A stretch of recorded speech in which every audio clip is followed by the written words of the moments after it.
안녕하십니까. 사과 콜라TV입니다. 최근 M구 작은 대목에 동해 피해가 상당히 많습니다. 그래서 전문가님을 모시고 동해 피해 예방법에 대해서 알아보는 시간을 갖도록 하겠습니다. 일본 동경에서 농업대학을 졸업하신 김을재 연구관님을 직접 현장에 초빙했습니다. 멀리도 고생 많으셨습니다. 예, 을재라고 합니다. 예. 오늘 그 동해 피해 예방을 위해서 우리가 이 도포를 해야 되는데 뭐 어떤 방법입니까? 볼도액 412라고 해서 도포제가 있습니다. 그래서 요거 하고 시중에서 구입하시는 외부용 수성 페인트 요것을 이제 섞어서 도포하게 됩니다. 특히 M구 작은 이 어린 유목에 상당히 동해 피해가 많죠? 예, 많습니다. 최근 그 청송 같은 경우에는 이제 후지를 많이 버리고 고밀식이라고 하는 이축 다축하는 제식을 많이 해가지고 지금 그쪽에서는 동해 피해는 물론 그로 인해 가지고 이제 수해가 약해지다 보니까 또 불안병이라든가 나무좀이라든가 견무니까지 해서 합병증으로 지금 발생해서 큰 문제가 되고 있습니다. 예. 그래서 오늘 그 현장에 한번 이동해가지고 한번 설명을 들어보도록 하겠습니다. 요것은 이제 융전 볼덱이라고 412 2리터짜리입니다. 사과나무 주관부에다가 도포하는 도포 전용으로 생산한 제품입니다. 사용 방법이라든지 희석 방법. 네. 그거 하나 가지고 얼마 정도 희석 가능합니까? 요게 이제 2리터짜리고 요게 이제 외부용 수성 페인트입니다. 아, 백색 수성 페인트네요. 예.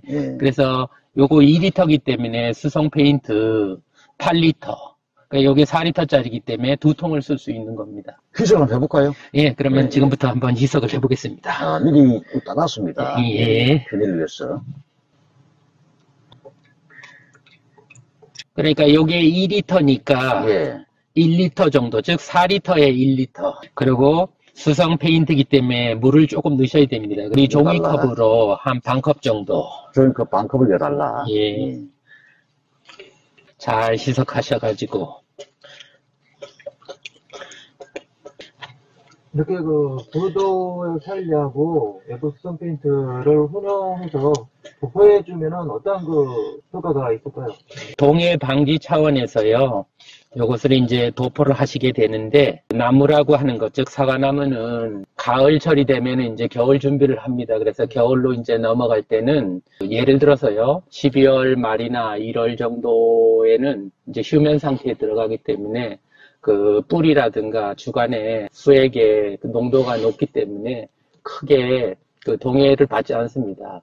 근데 이제 다시 봄으로 넘어가면서 즉 해가 길어지고 즉冬季를 지나서 이제 봄으로 갈 때는 2월경에 이제 일사량이라 그러죠. 햇볕이 좋아가지고 이 수채의 이제 온도가 쭉 올라갑니다. 수피의 온도가.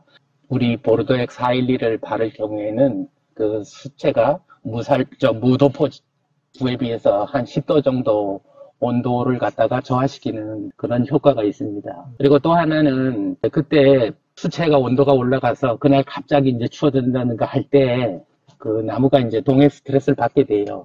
근데 이제 이 도포제를 발라줌으로 인해 가지고 그 온도가 내려가는 게 완만하게 내려가기 때문에 동해 피해가 이제 회피를 할 수 있고 그런 이제 목적으로 해서 이 도포제를 이제 바르게 됩니다. 그리고 기존에는 이제 수성 페인트에다가 톱신 같은 농약을 섞어서 하기도 했었습니다. 근데 이것은 이제 동하고 칼슘이 들은 도포제이기 때문에 톱신 같은 약재를 안 섞어도 그 효과가 납니다. 자, 이동해서 한번 직접 도포를 해보겠습니다. M구 작은 데목 후지입니다. 자, 한번 발라보도록 하겠습니다. 제표로부터 대략 한 50cm 부위에 발라주도록 하겠습니다. 이래 발라줌을 해서 동해 피해 경감 효과는 상당히 우수합니까? 어떻습니까? 경험상 보셨을 때. 이제 저희가 요것을 이제 2년 전에 청송 지역에 이렇게 이제 시범으로 이제 도포를 했습니다. 그러므로 인해서 그쪽에서 보니까 이제 도포를 하지 않은 농가에 비해서는 도포를 하신 분들이 큰 그 동해 피해를 받지 않은 것으로. 하나 더 발라볼까요? 바르셨나? 자, 이게 어차피 왔는 김에 더 바르지 뭐. 발라주는 시기는 언제가 가장 적절합니까? 수확 후부터입니까? 아니면 12월이면 1월입니까? 농가 뭐 또 이 일손 사정도 있고 하니까 이제 수확 후부터 또 한겨울만 빼고요. 즉 딱 1월만 빼고는 꽃 피기 전까지는 그 동안에는 뭐 어느 시기에 바르셔도 큰 문제는 없습니다. 그러니까 수확 후에 예. 좀 여유가 있을 때 그렇죠. 그때 예. 미리 올해 내로 발라주면 되겠네요. 예. 어차피 겨울이 오니까. 그리고 이제 하나 더 청송 사례를 말씀드리면은, 예.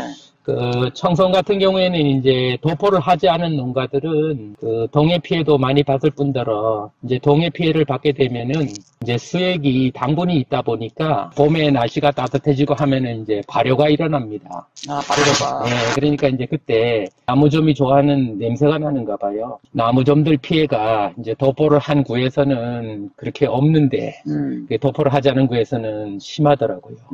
동해로 받아서 이제 나무가 약해졌다고 하는 것은 결국은 이제 그 사과나무에서 가장 문제가 되는 병에 견무늬병도 견무리 성병도 네. 상당히 예방된다. 예. 그 말씀입니까? 예. 예.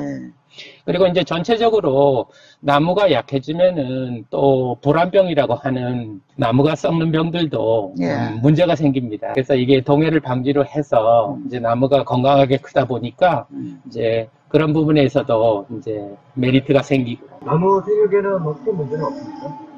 이제 저희가 그 조사를 몇 군데 했어요. 혹시 아시는지 모르겠는데 양수기 호수 그것을 이제 제식을 할 때 주간부에다가 끼워서 가지고 제식을 하시는 분들이 계세요. 그 농가 사례를 좀 들어보니까 양수기 그 호수, 비닐 호수를 씌워가지고 하신 분들은 그게 또 한쪽에서는 즉 다시 말해서 동해 피해에는 효과가 있는데 거기가 또 병이라든가 충 여기에 또 이 주거지가 되다 보니까 또 그런 또 문제가 있다고 하더라고요. 이제 약을 치시다 보면은 이제 그거는 비닐로 이렇게 피복을 해놨으니까 약이 안 들어가지 않습니까? 그래서 이제 아마 그렇게 말씀하시는 것 같아요. 스미촌 유제, 살충제 예. 또 많이 가용했거든요. 예. 이 보르덱하고 백색 페인트 두 가지만 합니까? 뭐 다른 걸 써도 관계 없습니까? 살충제 같은 경우? 이제 융전 볼도액 412는 그 보르덱이 이제 기본 베이스입니다. 그래서 거기에는 이제 동도 들어있고 칼슘도 들어있고 그러면 인해서 도포를 해서 또 이제 우리가 이제 사과는 재배에 있어가지고 자주 이제 칼슘을 옆면 살펴주지 않습니까? 그래서 이제 주간에다가 도포를 해주면은 그 부분만큼 요게 이제 밤낮에 온도차가 생기면은 거기에 수분이 생깁니다. 그래서 그때 요게 이제 녹아들어서 즉 수피를 타고 지상부로 이동을 해서 거기에도 이제 도움을 많이 줍니다. 일본에도 이와 같은 경우에 예. 이 같이 우리처럼 예. 동해 예방을 위해 가지고 같은 조치를 취하는 게 어떻습니까? 일본도 이제 그 잘 아시는 이제 사과 산지라고 하는 데가 아오모리고 아오모리죠. 예. 그리고 또 나가노 그 동계올림픽을 한 나가노하고 예. 또 좀 일전에 그 그 지진으로 인해서 피해를 받은 후쿠시마 쪽이 이제 3대 사과 지역입니다. 거기서도 예전부터 외부형 수성 페인트에다가 이 텁신이라든가 이런 이제 약재를 혼용을 해가지고 도포를 했었습니다. 그리고 또 별도로 고전에 앞서서 그 탄산칼슘이라고 하는 거, 석회를 물에 타서 이제 도포도 하고 그런 사례가 있습니다. 국내에도 M구 작은 대목이 상당히 보급 많이 됐거든요. 예. 그러다 보니까 또 지구온난화 문제가 있고 갑자기 겨울에 많이 추워질 수 있고 해서 동해 피해가 상당히 많습니다. 해마다 봄 되면 나무종 피해도 발생이 되고 그 나무종 피해 발생 원인이 작은 대목 수세가 약하다. 그렇죠. 또 그 이전에 또 물론 동해 피해가 발생되면은 나무가 또 이 세력이 많이 떨어지고 해서 그런데 이러한 이 조치를 반드시 해야 되겠네, 그죠? 그럼요. 경북 봉화, 청송 영천이라든지 이쪽에 보면은 상당히 영주도 마찬가지고 M구 작은 대목이 보급률이 높은데 그쪽에도 동해피해가 많을 거 아닙니까? 제가 봐서는 경북 쪽에 상당히 많더라고요. 그래서 이러한 이 조치를 다 하고 계시는 걸 알고 있는데 지금 이제 석회 이 종류를 가지고 보르덱을 가지고 같이 혼용해서 바른 경우는 아직까지 많이는 없죠.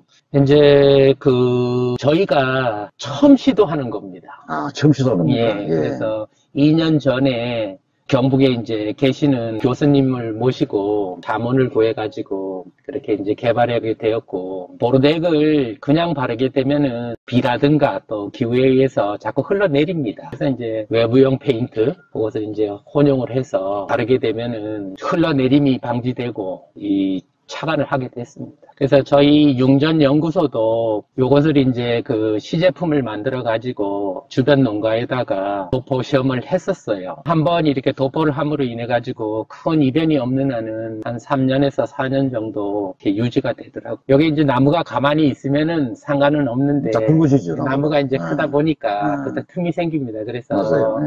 한 2년이나 한 3년에 다시 한번 좀 발라주는 것도 2, 3년에 한 번 정도 예. 발라달라 그 말씀이고 주로 이 동잎피는 아까도 말씀드렸습니다만 M구 작은 대목 예. 5년, 7년 넘어가니까 동잎피가 많이 없더라고요. 그렇죠. 주로 2년, 예. 3년생에 동잎피가 많더라고요. 햇빛에 노출되는 부분들이 많다 보니까 반드시 그 식재한 3년 미만의 나무들을 사과나무에는 반드시 바르셔야 되겠다고 생각합니다. 이 보로도액 412가 네. 어떤 작용 기작을 통해서 동해 예방에 기여한다고 보십니까?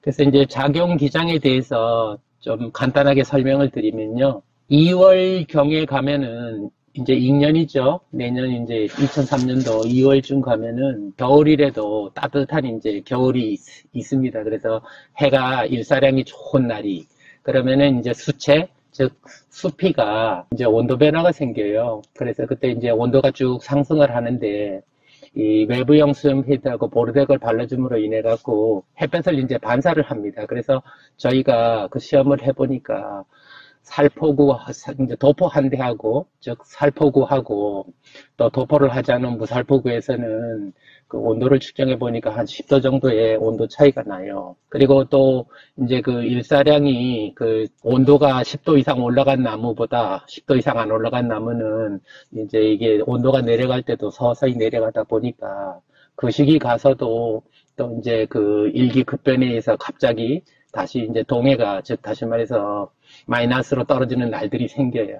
그래서 낮에는 일조가 좋고 밤에는 이 온도가 낮아질 때 우리 보르덱 412를 도포해줌으로 인해 가지고 온도 상승에 대한 또 하강에 대한 그 변화를 완화시켜줘 가지고 이제 동해에서 회피하는 그런 원리입니다. 사과나무가 동해를 많이 받는 시기가 2월경이 되겠죠. 나무 좀 피해 깊이 효과 좀 있습니까? 어떻습니까? 이제 도포제를 발라줌으로 인해서 이게 어떻게 보면은 우리 말하는 이제 성벽같이 발이야가 됩니다. 그래서 이제 나무좀이 직접 달라드는 것도 방지하게 돼요. 그래서 나무좀은 이제 봄철보다는 여름을 지나서 이제 가을철에 날개 달린 놈들이 이제 날아 들어오는데 그 시기에 이제 벽에다가 즉 다시 말해서 방어벽을 만들어 놨기 때문에 잘 달라지지 않습니다. 그리고 또 하나 이제 이 볼도액들은 고유의 이제 그 약효 성분이라고 해야죠. 동하고 칼슘으로 인해 가지고 그래서 이제 그 나무전 피해를 회피할 수 있습니다. 볼도액 412 이 도포제를 그 도포하는 게 가장 이제 어떻게 보면은 그 동해라든가 또 그 외부 좀 급격한 이제 환경에서 이 보호할 수 있는 가장 이제 이상적인 자재라고 생각을 합니다. 귀한 시간 내주셔서 고맙습니다. 예.